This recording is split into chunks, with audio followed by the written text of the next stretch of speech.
예, 안녕하십니까. 여러분들의 백만장자입니다. 사랑합니다, 여러분. 제가 이제 사실은 다른 뉴스를 하려고 했지만 이게 지금 너무 크게 큰 뉴스가 되다 보니까 여러분들에게 이걸 좀 알려드려야 되겠다. 설명도, 좀 기초적인 설명도 해드리고, 그리고 막 여기저기서 최고다. 예, 미국의 CPI, 소비자 물가지수, 인플레이션 지수죠. 9.1%로 40년 7개월 만에 최고다 이야기만 하고, 자, 그러면 앞으로는 어떻게 되냐? 앞으로는 어떻게 되냐? 그 전망은 이야기 안 해요. 전망을 이야기 안 하는지 못 하는지 제가 그거까지 하나하나 설명을 드리도록 하겠습니다. 왜 많은 사람들이 이 CPI 뉴스에 뭐 CPI 인플레이션을 왜 중요하게 생각하는지, 일단 쉽게 여러분, 물가가 상승을 하면 물가를 잡기 위해서 쓸 수 있는 도구가 바로 금리 인상입니다. 금리 인상. 그래서 이번에 나오는 이 소비자 물가지수, 이 CPI를 상당히 중요하게 생각을 하는 거고, 자, 보시면 미국 소비자 물가지수 추이가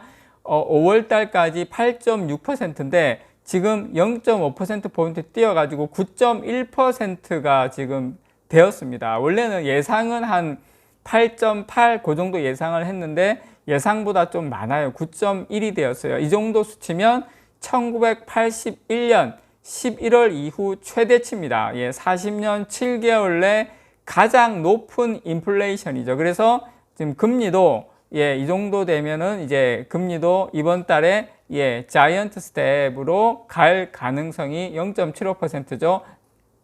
높다라는 게 지금까지의 뉴스에서 나온 이야기입니다. 그렇지만 제가 여러분들에게, 자, 그러면 우와, 큰일 났네.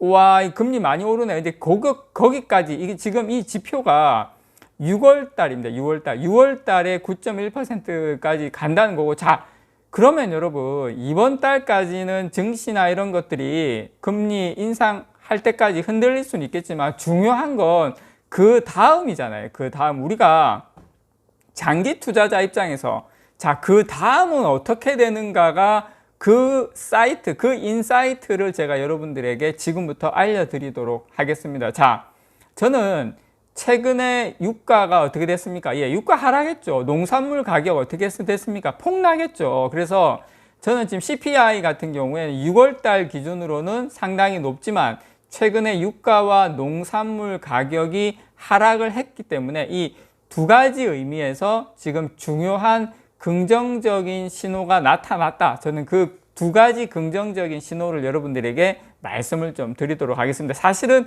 요게 포인트입니다, 여러분. 자, 첫 번째는 지난 4월 이후에 소비자 물가는 물가 상승은 지금 쭉 올라왔던 이 8.6%, 6월 달에 9.1%로 이렇게 쭉 4월 이후에 올라왔던 이 물가 상승은 이 에너지와 이 소비자 물가 상승은 유가와 농산물 가격이 주도적으로 끌어올렸다는 점에서 여러분들 그게 포인트라는 거.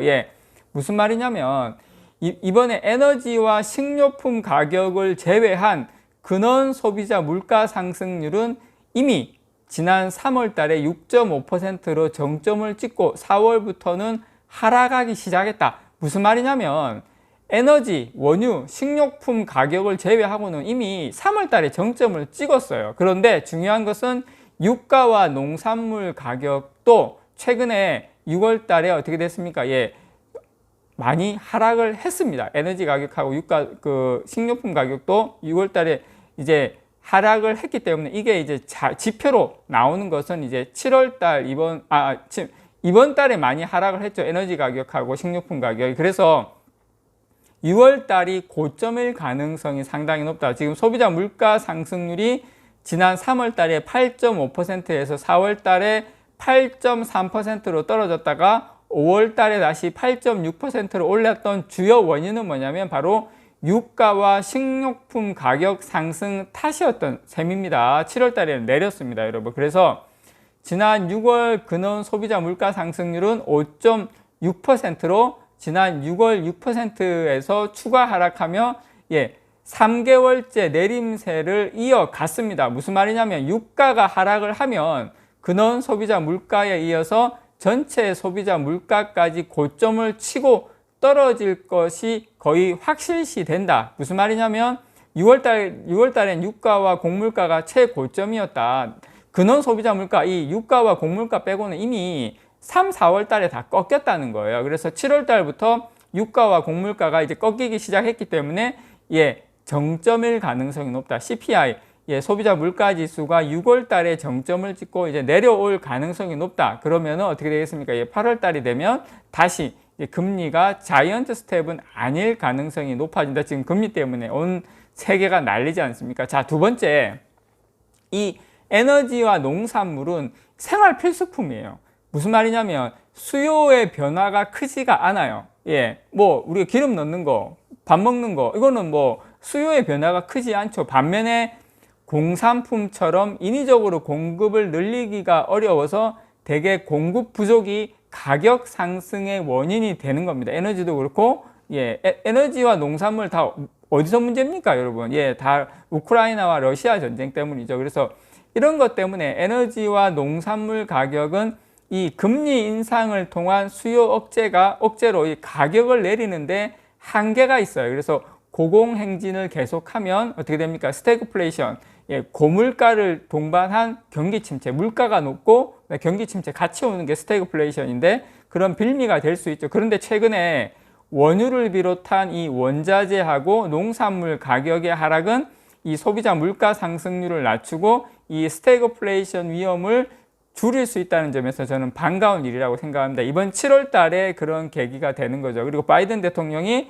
사우디 또 넘어가지 않습니까? 아마 그렇게 되면서, 물론 사우디만 가는 건 아니지만 가면서 아마 사우디하고 이스라엘 갑니다. 참고로 여러분. 가면서 아마 어느 정도 안도하지 않을까 그렇게 생각을 합니다. 저는 CNBC에서 이코노미스트인 톰 사이먼스가 이야기한 내용을 여러분께 좀 전달을 드리면, 지난 6월 소비자 물가 상승률이 예상보다 높으면 사람들은 확실히 인플레이션이 정점을 쳤다고 생각할 것이고, 예상보다 낮으면 인플레이션이 둔화되고 있다고 고무될 것이다. 어떤 경우에도 시장은 일종의 안도 랠리를 보일 것이다. 이렇게 예상을 했는데, 무슨 말이냐면 6월 달에 지금 예상보다 높았지 않습니까? 9.1%까지 나왔는데, 저는 이게 6월 달 인플레이션이 거의 정점을 쳤다라고 개인적으로 생각을 합니다. 그래서 지금 이코노미스트들은 사실 6월 물가 상승률이 예상대로 한 8.8% 정도 수준으로 유지될 거라고 봤지만 9.1%로 나왔기 때문에 금리를 또다시 0.75% 올릴 것으로 보고 있습니다. 그래서